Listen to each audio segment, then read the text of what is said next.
What's up, everybody? Welcome back to talk number 18. We are moving right along. This is part 2 of our generational trauma series. This one is called Unlearning Mental Health.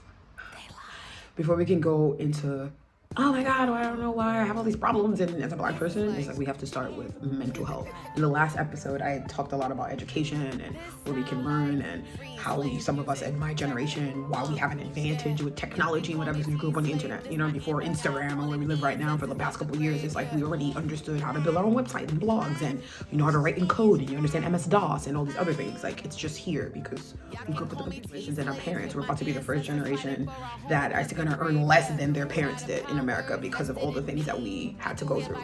So I think unlearning and mental health is where we get that. We may not have the money, but we definitely have tools that our parents don't have. We find ourselves in these conversations. Like, I might be the poorest one, but you heard what I said though, right? We went to college, we are the most educated. It's like we're educated and poor. So it's like, you heard me though, right? You heard me? So that's what this episode is going to be about. It's about learning the stuff that we need to learn, and maybe like I see myself as a person that has to be a leader in my family, even though it's like why I'm not the oldest one, but it's like when you know better, you do better. Because I have the tools that I learned on the internet and go to school and the access, which we said in the last video. Y'all follow how this is part 2? Okay. Welcome back. Next section I wanted to talk about that I wrote down was called Unlearning Bad Behaviors. I put unlearning and I put a whole bunch of different stuff. So mental health is one of it. It's not unlearning, but unlearning. If you grew up in an environment that doesn't value mental health, then you need to unlearn that and value it. The second part is bad behavior. So I know for a long time in my personal life, like I tried my best to pay attention to the adults around me and be like, that was kind of shady. Even though I didn't have the guts to say it to them, it was always like a mental note. Like, I'm just hip to a lot of shit. So I always wanted to, what I'm essentially trying to say is that I always try to teach myself bad, like unlearn bad behaviors from the get-go. Obviously you go through shit. You're not a perfect person. You cannot try to be perfect, but we can strive towards it. I try my best to, if I feel like I wronged someone, to apologize. If I feel you're like a product of your environment. You don't have to be though, right? You can be a product of your own environment. And it's that too. I know a lot of us get into, when you go to therapy and the therapist is also an external person in a different environment. So they're getting to it with a therapist basically. And I'm like, you telling me about my environment, but you don't even know me. And she's like, oh no, I'm just saying. I'm like, well, your textbuk is wrong too. Like, is your textbook covering Black communities? Like, what the hell are you talking about? And we got into it like the session is over. I'm like, girl, what? Bad behavior. So whatever it looks like to you. Obviously, like my family's big on partying and stuff, and I know it's to the point where it's like we party so much that you don't take serious things like voting and advocating and Black Lives Matter and other things that are important. Like every time we get together, it's for a turn up. So in my personal life, I try to be like, all right, are we gonna do something positive for the community, or are we only just gonna turn up and party and go to work to party? So everything don't have to be a set. So whatever it looks like in your family or your life, and you feel like, oh my God, I don't want to be like my mom and dad, but no one else ever said that I couldn't. Don't just be your own person. It's whatever. The third part I wanted to talk about is acceptance versus indulgence, and I'm actually gonna wrap right here for 1 second because I'm getting loopy. So we'll be back. Welcome back, peeps. So it's been 3 weeks since the last clip you saw and the one I'm recording right now, but we're moving right along with unlearning. This is part 2 of our generational trauma series. I was up to the part acceptance versus indulgence, and it's purposely kind of breaks because even though when I had time to record, I still lost track of like what I was trying to say in my mind, so I just backburnered it. But I realized I was up to acceptance and indulgence when it comes to like the Black community, and I'm saying we're going through our generational trauma. This is a big thing for us, I think, from the way I stand and where I understand it. Understand the difference between accepting something. So accepting by definition is basically, accepting is another word for approval, right? Granting permission. You're saying, okay, this is going to be okay, right? Indulging is similar to acceptance, but very, what can I say? Again, another gray area. Indulgence, it goes more with tolerance. So tolerance is something you're willing to accept. Which, like I say, I made it confusing here. It's confusing to me, but I know exactly what I'm trying to say, so I'm trying to break it down because it definitely does make sense. Accepting something into your life, for example, cheating.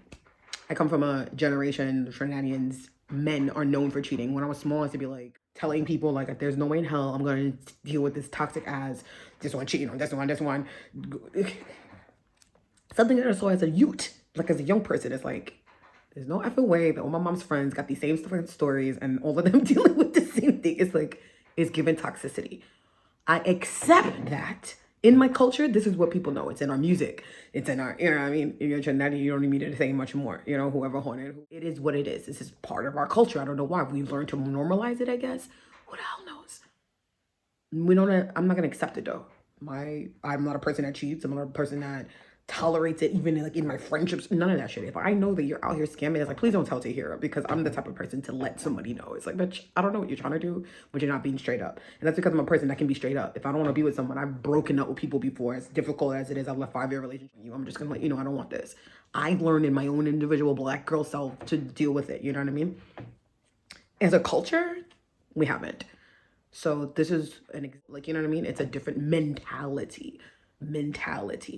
So acceptance versus indulgence. Our generation is here to break, right? We're meant to break the trauma, meaning even if mom did it and grandma did it, I'm not gonna do it. I don't care. If I have to turn my back against them too to not do it, it's fine. It's gonna be, and it could be the same thing, or it could be bigger issues of the same thing, or smaller issues of the same thing. Macro or what is it? Macro and why am I spacing? Oh, because it's 3 o'clock in the morning. Macro and micro. That's what it is. I'm like, didn't I say it? I didn't say it. So essentially that's what it is. So understanding acceptance and indulgence. I was trying to get a more everyday life kind of experience, but I think the one I used for cheating as West Indians works really, really well. So yeah. Okay, so the last segment I have here is medically speaking, and this part I'm just adding more medical stuff into my content. I think obviously because I survived and lived through a pandemic. I was an advocate for, I mean, we had an election in the pandemic, so I told people to at least get their vaccines. If we need to vote for Joe Biden and Kamala, we need to be physically, you know what I mean? Like that was my whole real reason for it. And doing research, just understanding how, even in myself, it started with me, with iron deficiency, anemia. I've been diagnosed with anemia since 23. That was the first disease that I got diagnosed with. After 7 years later, they told me I had bipolar disorder. No one told me, and I asked both my parents and my husband at the time, boyfriend at the time, turned husband, did they run any tests like iron blood to see where my levels were or whatever. They just said that I was acting crazy. And in 2021, I had an iron deficiency. I guess it would say I was like 1 pint away of blood from needing an iron transfusion. I went into heavy research and I felt the same type of way. Let me back up. Had an iron thing and I started feeling the same way I felt days before my mental health breakdown. It's like, what is going on? I go to the emergency room the next day, then the hospital tells me, like, you're not in line for a blood transfusion. I mean, an iron transfusion. You could get one if you want to. You don't need one right now, but your shit is really, really low. I was on my period. I was menstruating. They gave me some pills in the emergency room to stop my period, to tighten up. Like, I'm taking iron pills now as a matter of mental health because it's linked to anxiety. You literally can Google iron deficiency and mental health and it comes up. No one said it to me at all, though. Not at all. It's also linked to diabetes and high blood pressure, stress.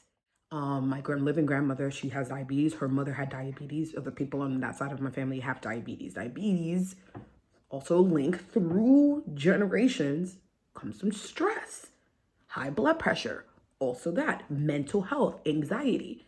Now when I go to the doctor and I talk about iron, I don't just talk about, oh, I have anemia. It's like, I have anemia. You know, I could die from this, right? Like, and it's like, oh yeah, you can't hear. It's like, we have to take, feels like playing guinea pig with yourself, and that's scary. But like I say all the time, nobody's coming to save us but us. So I'll guinea pig myself. You can guinea pig yourself. You let us know what we find, and we come back here to share it. Don't tell the white people. Just kidding. Thank you guys so much for tuning in. It's me, Tahyira Savanna. See you next time.